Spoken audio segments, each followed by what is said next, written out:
आनंद जी, आप हमारे पास दिखाने आए थे किडनी प्रॉब्लम के लिए ना, जब आप लेके आए मेरे पास, तो क्या प्रॉब्लम थी थोड़ा सा बताएं। जरूर। प्रॉब्लम थी।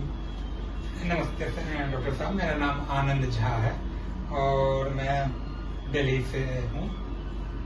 मुझे एसेंशियली किडनी का इशू हुआ था, जहाँ पे कि मेरा क्रिएटिनिन 3.2 डिटेक्ट हुआ था, प्लस यूरिया 106 था। मैं डायबिटिक हूँ। रीडिंग्स ऐसे हैं कि आपको डायलिसिस पे डालना पड़ेगा। आपके एलोपैथिक ट्रीटमेंट चल रहा था ना सारी चीजों जी, मैं पिछले 2-2.5 सालों से करीब डायबिटीज का और ब्लड प्रेशर का पेशेंट हूँ, और उसमें मुझे पेरिफेरल न्यूरोपैथी भी है और डायबिटिक रेटिनोपैथी भी है, ठीक है, जो कि वो ट्रीटमेंट चल रहा था। फिर आपने यहाँ से ट्रीटमेंट शुरू करा है ना, होम्योपैथिक।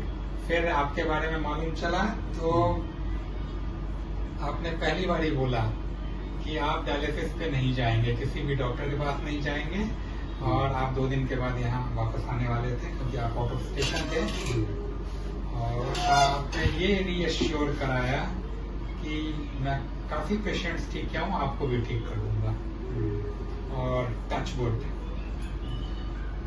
मेडिसिन आपने एडमिनिस्टर की और 1 वीक के बाद टेस्ट करा। हमने शायद आपका जो एलोपैथिक मेडिसिन भी कुछ कम कराई थी ना। जी, आपने काफी हद तक जो एलोपैथिक मेडिसिन जो मैं लेता था वो 50% रिडक्शन आपने कराया था, प्लस आपने जो अपने होम्योपैथिक मेडिसिन दिए वो 1 वीक के बाद फिर टेस्ट कराया। अभी 21 डेज में है टोटल आपकी मेडिकेशन स्टार्ट किए हुए।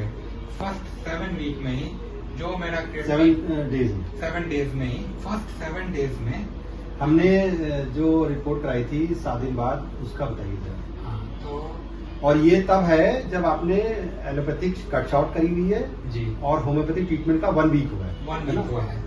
तो मेरी जो रीडिंग्स थी वो मुझे विश्वास नहीं हो रहा था। मेरा क्रिएटिनिन 3.2 जो कि ट्रीटमेंट से पहले था वो आ गया 2.74 पे। मेरा जो यूरिया 106 था वो आ गया 89.8 पे। मेरा जो GFR जो 20 था वो 28 पे अभी आया है। पहले 23 पे आया, फर्स्ट वीक में तो 23 पे आया था, उसके बाद 3rd वीक आते आते वो 29 पे आ चुका है। तो मतलब ये हर वीक मतलब 3 वीक्स हुए हैं आपको ट्रीटमेंट का ना? 3 वीक्स में है, और हर वीक में हम टेस्ट करा रहे हैं और हर वीक में टेस्ट में इम्प्रूवमेंट आते जा रहे हैं। ये नहीं है कि टेस्ट की वैलिडेशन। यूरिक एसिड भी आपका है ना? यूरिक एसिड जो पहले मेरा 9 के रेंज में एवरेज में रह रहा था 4.9 वो 4.9 आ गया। तो सारे रिपोर्ट्स इम्प्रूव होते गए। ये आपका देखो शो करता है। लोग कहते हैं कि होम्योपैथिक मेडिसिन स्लो एक्टिंग है, बट ये फास्टेस्ट मैं कहूँगा इसको, क्योंकि 3 वीक्स के अंदर ये सारा हुआ।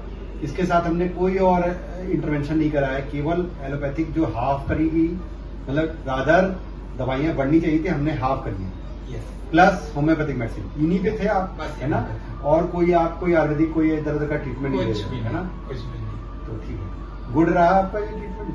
एक्सेलेंट रहा, क्योंकि अब मुझे ये उम्मीद हो गई है कि अब मैं डायलिसिस पे तो नहीं जाऊंगा, चाहे कुछ भी हो जाए, मैं कम्प्लीटली क्योर हो जाऊंगा। मैं कोशिश रिपोर्ट्स ये बता रही है, रिपोर्ट्स ये आप जैसे आप ही एक्सपर्ट है, मैं तो नहीं, मैं तो जितना देखता हूँ उतना ही। रिपोर्ट्स ये दिखा रही है कि मैं इम्प्रूव कर रहा हूँ, और यदि 3 वीक्स में इतना इम्प्रूवमेंट हुआ है तो आपने जैसे 3 मंथ्स का टाइम बोला हुआ है, तो मैं बिल्कुल श्योर हूँ बिल्कुल ठीक नहीं, तो गॉड ब्लेस, जरूर ठीक हो जाओगे।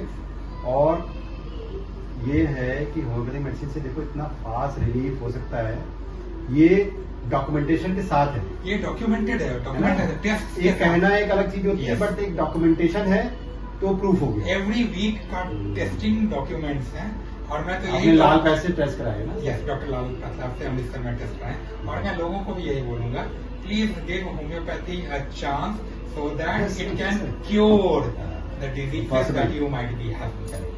यदि मेरी किडनी को रीजनरेट करा दिया तो बाकी को तो कुछ भी करा सकता है। Thank you.